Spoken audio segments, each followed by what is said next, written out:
ನಮಸ್ಕಾರ, ಕನ್ನಡ ಒನ್ಗೆ ಸ್ವಾಗತ. ನಾನು ಭಾಗ್ಯನಾರಾಯಣ ಬೊಗ್ಗವರಪು. ಚೀ ನ್ಯೂಸ್ ಅಂತ ಒಂದು ಚಾನಲ್ ಇದೆ. ಚೀ ನ್ಯೂಸ್ ನಿಮಗೆ ಅರ್ಥ ಆಗಿರ್ಬೋದು. ಝೀ ನ್ಯೂಸ್, ಅದನ್ನು ಝೀ ನ್ಯೂಸ್ ಅಂತ ಕರೆಯೋದು ವ್ಯರ್ಥ. ಅದನ್ನು ಛೀ ನ್ಯೂಸ್ ಅಂತಲೇ ಕರಿಬೇಕು. ಯಾಕಂದರೆ ಅದು ಛೀ ಥೂ ಅಂತ ಉಗಿಸ್ಕೊಳ್ಳೋದಕ್ಕೆ ಲಾಯಕ್ಕಿರುವಂತಹ ಸುದ್ದಿಗಳನ್ನು ಕೊಡುತ್ತೆ. ಆಮೇಲೆ ಅದನ್ನು ಡಿಲೀಟ್ ಮಾಡಿ ಓಡಿ ಹೋಗುತ್ತೆ. ಯಾವ ವಿಚಾರದಲ್ಲಿ ಅಂದರೆ ಧರ್ಮದ ವಿಚಾರದಲ್ಲಿ ಒಂದಷ್ಟು ಮಾಡಿ ಕೆದಕಿ ದ್ವೇಷ ಬಿತ್ತಿ ಅದು ನಿಜ ಅಲ್ಲ ಅಂತ ಸಾಬೀತಾದ ತಕ್ಷಣ ಡಿಲೀಟ್ ಮಾಡೋದು, ಓಡಿ ಹೋಗೋದು. ಅಂತಹದೇ ಒಂದು ಹಲ್ಕಟ್ಟು ಸುದ್ದಿಯನ್ನು, ಸುಳ್ಳು ಸುದ್ದಿಯನ್ನು ಪ್ರಸಾರ ಮಾಡಿ 21 ಗಂಟೆಗಳ ನಂತರ ಆ ಟ್ವೀಟು ಆ ಸುದ್ದಿ ಎಲ್ಲವನ್ನು ಡಿಲೀಟ್ ಮಾಡ್ಕೊಂಡು ಹೋಗಿದ್ದಾರೆ. ಏನದು ಅಂದರೆ, ಒಂದು ಟ್ರಕ್ಕಿನ ಮೇಲೆ ಒಬ್ಬ ವ್ಯಕ್ತಿ ನಮಾಜ್ ಮಾಡ್ತಾ ಇರೋದು.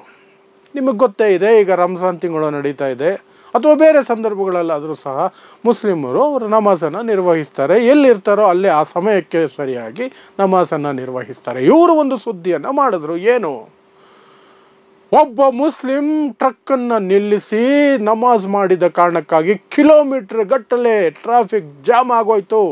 ಜಮ್ಮು ಕಾಶ್ಮೀರ ಹೈವೇ ಜಾಮ್ ಆಗೋಯ್ತು. ಪಕ್ಕದ ರೋಡು ನೋಡಿ ಫುಲ್ ಖಾಲಿ ಇದೆ. ವಿಡಿಯೋನೇ ಮಾಡಿಬಿಟ್ರು. ವಿಡಿಯೋದಲ್ಲಿ ಟ್ರಕ್ ಮೇಲೆ ಒಬ್ಬ ವ್ಯಕ್ತಿ ನಮಾಜ್ ಮಾಡ್ತಾ ಇರೋದು ಕಾಣಿಸ್ತಿದೆ. ಆ ನಂತರ ಇವರ ಟ್ವೀಟ್ ಮಾಡ್ತಾರೆ. ಎಕ್ಸಲ್ಲಿ ಅದೇ ವಿಚಾರವನ್ನು ಬರೀತಾರೆ. ಆದರೆ ಅಲ್ಲಿ ಬೇರೆ ಎಲ್ಲಿನದೋ ಒಂದು ಟ್ರಕ್ ಮುಂದೆ ಒಬ್ಬ ವ್ಯಕ್ತಿ ನಮಾಜ್ ಮಾಡೋ ಫೋಟೋ ಹಾಕ್ತಾರೆ.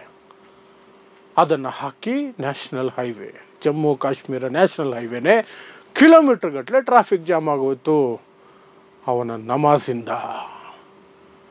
ಆ ವಿಡಿಯೋದಲ್ಲಿ ಈ ರೀತಿ ಇನ್ನೂ ಒಂದಷ್ಟು ಜನ ಮಾಡಿಬಿಟ್ರೆ ಏನು ಗತಿ. ಇಷ್ಟು ಸಾಕಿತ್ತು. ಭಕ್ತರು, ಧರ್ಮಾಂಧರು, ಅಂಧಭಕ್ತರು ಎಲ್ಲರೂ ಬಾಯಿ ಬಡ್ಕೊಂಡಿದ್ದು, ಗಂಟ್ಲು ಹರ್ಕೊಂಡಿದ್ದು. ಚೀ ನ್ಯೂಸ್ ಹೇಳ್ತು, ಇವರು ಬೆಂಕಿ ಹಚ್ಚೋಕೆ ಶುರು ಮಾಡೋರು. ಎಲ್ಲ ಕಡೆ ಅದನ್ನು ಓಡಾಡಿಸಿ ವೈರಲ್ ಮಾಡಿ ಆ ಸುಳ್ಳನ್ನು ಪ್ರತಿ ಕಡೆಗೂ ಶೇರ್ ಮಾಡೋಕ್ಕೆ ಶುರು ಮಾಡಿದ್ರು. ಆನಂತರ 21 ಗಂಟೆಗಳ ನಂತರ ಅದು ಡಿಲೀಟ್ ಆಗುತ್ತೆ. ಏನಂತ ಡಿಲೀಟ್ ಆಗುತ್ತೆ? ಯಾಕೆ ಡಿಲೀಟ್ ಆಗುತ್ತೆ? ಯಾಕೆಂದರೆ ಅದು ಸುಳ್ಳು. ಅದರಲ್ಲಿ ಬಂದಿರೋ ಸುದ್ದಿ ಸುಳ್ಳು. ಅಲ್ಲಿ ಟ್ರಾಫಿಕ್ ಜಾಮ್ ಆಗಿದ್ದು ನಿಜ. ಟ್ರಾಫಿಕ್ ಜಾಮ್ ಆಗಿದ್ದು ಅಲ್ಲಿನ ಗುಡ್ಡ ಕುಸಿತದ ಕಾರಣಕ್ಕೆ, ಬ್ಯಾಡ್ ವೆದರ್ ಕಾರಣಕ್ಕೆ. ಆ ಸಂದರ್ಭದಲ್ಲಿ ಟ್ರಕ್ ಮೇಲೆ ಅಲ್ಲಿ ಮುಂದೆ ಹಿಂದೆ ಎಲ್ಲೂ ಜಾಗ ಇರಲಿಲ್ಲ, ಫುಲ್ ಜಾಮ್ ಆಗಿತ್ತು. ಟ್ರಕ್ ಮೇಲಿದ್ದಂತಹ ವ್ಯಕ್ತಿ ನಮಾಜ್ ನಿರ್ವಹಿಸ್ಕೊಂಡಿದ್ದಾನೆ. ಅದು ಅಲ್ಲಿಗೆ. ಇನ್ಯಾವುದೋ ಬೇರೆ ಕಡೆ ಟ್ರಕ್ ಮುಂದೆ ಮಾಡ್ತಿದ್ದಂತಹ ನಮಾಜನ್ನು ಫೋಟೋ ತಗೊಂಬಂದು ಇದಕ್ಕೆ ಲಿಂಕ್ ಮಾಡಿ ಟ್ವೀಟು ಮಾಡ್ತಾರೆ. ಪಕ್ಕದ ರೋಡ್ ಖಾಲಿ ಇತ್ತು ಅಂತ ಸುಳ್ಳು ಹೇಳಿದ್ರಲ್ಲ, ಆ ರೋಡು ಇನ್ನೂ ಟ್ರಾಫಿಕ್ಗೆ ಓಪನೇ ಆಗಿಲ್ಲ. ಆದರೆ ಇವರು ಸುದ್ದಿಯಲ್ಲಿ ಏನು ಹೇಳಿದ್ದು, ಪಕ್ಕದ ರೋಡ್ ಖಾಲಿ ಇದೆ, ಅಲ್ಲೂ ಯಾರಾದರೂ ನಮಾಜ್ ಮಾಡಿದ್ದಿದ್ರೆ ಇದೇ ಪರಿಸ್ಥಿತಿ ಬರ್ತಾ ಇತ್ತು ಅಂತ. ಆದರೆ ಫ್ಯಾಕ್ಟ್ ಚೆಕ್ಕಿಂಗ್ ಮಾಡಿದ್ದಾರೆ. ಫ್ಯಾಕ್ಟ್ ಚೆಕ್ಕಿಂಗ್ಗೆ ಒಂದಷ್ಟು ಚಾನಲ್ಗಳು ಹೋಗಿದ್ದಾರೆ. ಜುಬೇರ್ ಅಂತವರು ಫ್ಯಾಕ್ಟ್ ಚೆಕ್ ಮಾಡಿದ್ದಾರೆ. ಪಕ್ಕದ ರೋಡು ಇನ್ನೂ ಸಂಚಾರಕ್ಕೆ ಮುಕ್ತವಾಗಿಲ್ಲ, ಇದು ಅಂಡರ್ ಕನ್ಸ್ಟ್ರಕ್ಷನ್ ಆ ರಸ್ತೆ. ಅದನ್ನು ಮುಚ್ಚಿಟ್ರು.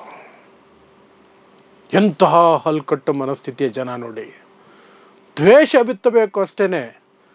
ಅದಕ್ಕೆ ಯಾವುದೋ ಸುದ್ದಿಗೆ, ಯಾವುದೋ ಫೋಟೋ, ಯಾವುದೋ ಸನ್ನಿವೇಶ ಏನೆಲ್ಲ ಸುತ್ತಿ ಬಳಸಿ ಬಂದು ಮಾಡಿ 21 ಗಂಟೆಗಳ ನಂತರ ತಮ್ಮ ಎಲ್ಲ ಉದ್ದೇಶಗಳು ನೆರವೇರಿದ ನಂತರ ಅದನ್ನು ಡಿಲೀಟ್ ಮಾಡ್ತಾರೆ. ಸರ್ಕಾರ ಯಾವ ಕ್ರಮನೂ ಕೈಗೊಳ್ಳೋದಿಲ್ಲ, ಮೋದಿ ಸರ್ಕಾರ. ಯಾಕೆ? ಅವರು ನಮ್ಮವರು ಅನ್ನೋ ಪ್ರೀತಿ ಅವ್ರಿಗೆ. ಅಂಥವರಿಂದಾನೇ ತಾನೇ ಇವರು ಅಧಿಕಾರದಲ್ಲಿ ಉಳ್ಕೊಂಡಿರೋದು. ಅಂಥವರು ಬಿತ್ತಾ ಇರೋ ವಿಷದ ಕಾರಣಕ್ಕಾಗಿಯೇ ತಾನೇ ಇವ್ರಿಗೆ ಓಟ್ ಸಿಗ್ತಾ ಇರೋದು. ಹಾಗಾಗಿ ಇವರು ಅವರನ್ನೆಲ್ಲ ಅಪ್ಪಿ ಮುದ್ದಾಡ್ತಾರೆ.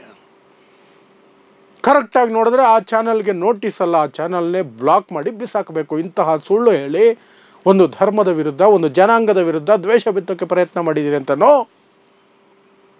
ಅವ್ರ ಪಾಡಿಗೆ ಅವರು ಸುದ್ದಿ ಪ್ರಸಾರ ಮಾಡ್ತಾರೆ, ಅವ್ರ ಪಾಡಿಗೆ ಅವರು ಡಿಲೀಟ್ ಮಾಡಿಬಿಡ್ತಾರೆ ಯಾವಾಗ ಜನ ಉಗೀತಾರೋ. ಆದರೆ ಆ ನಡುವೆ ಇದೆಯಲ್ಲ, ಸ್ಕ್ರೀನ್ಶಾಟ್ಸಿಂದ, ರೆಕಾರ್ಡಿಂಗ್ಸಿಂದ ಡೌನ್ಲೋಡ್ ಮಾಡಿಕೊಂಡು ಎಲ್ಲ ಕಡೆ ಓಡಾಡ್ತಾನೆ ಇರುತ್ತಲ್ಲ ವರ್ಷಗಟ್ಟಲೆ, ಅದನ್ನು ಯಾರು ತಡೆಯೋರು ಇಲ್ಲ.